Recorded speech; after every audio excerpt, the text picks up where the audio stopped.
જોઈએ તો આંચકી આવી, તાવ આવવો, ડાયરિયા, વોમિટિંગ જેવા સિમ્ટમ્સ છે. સાબરકાંઠામાંથી આવા 4 કેસો, અરવલ્લીમાંથી 3 અને રાજસ્થાનમાંથી 2 કેસો આપણી સામે આવેલા છે. આપણે જીમર્સની અંદર ખૂબ સારી વ્યવસ્થા ગોઠવેલી છે. એ ઉપરાંત આપણે પીડિયાટ્રિક એસોસિએશન સાથે પણ એક વિડીયો કોન્ફરન્સથી મિટિંગ કરેલી છે અને પીડિયાટ્રિક ડૉક્ટર્સને પણ આવા કોઈ શંકાસ્પદ કેસો હોય તો પ્રાથમિક સારવાર આપી અને જીમર્સમાં રિફર કરવા માટે એમને કીધેલું છે. ચાંદીપુરા વાયરસના જે શંકાસ્પદ કેસો હતા એના સેમ્પલ અમે પુણે નેશનલ ઇન્સ્ટિટ્યૂટ ઓફ વાયરોલોજીમાં મોકલ્યા છે. એમાંથી 4 કેસના રિઝલ્ટ પણ આવી ગયા છે. એમાં મોટા કંથારી અરવલ્લી 1 કેસ પોઝિટિવ આવ્યો છે. સાબરકાંઠાના જે 2 સેમ્પલ આવ્યા છે એ બંને એના રિઝલ્ટ નેગેટિવ છે અને રાજસ્થાનનો પણ જે એક રિઝલ્ટ આવ્યું છે એનું પણ કે નેગેટિવ છે.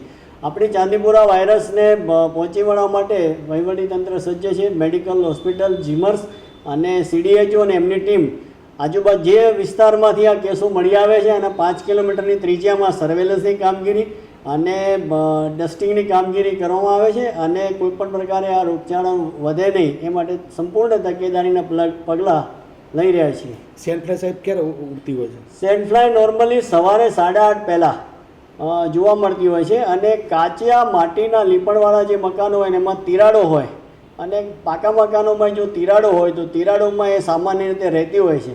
એટલે સવારના ભાગે ડસ્ટિંગ કરી અને એ સેન્ટ ફ્લાયને આપણે કંટ્રોલ કરવા પ્રયત્ન કરીએ છીએ.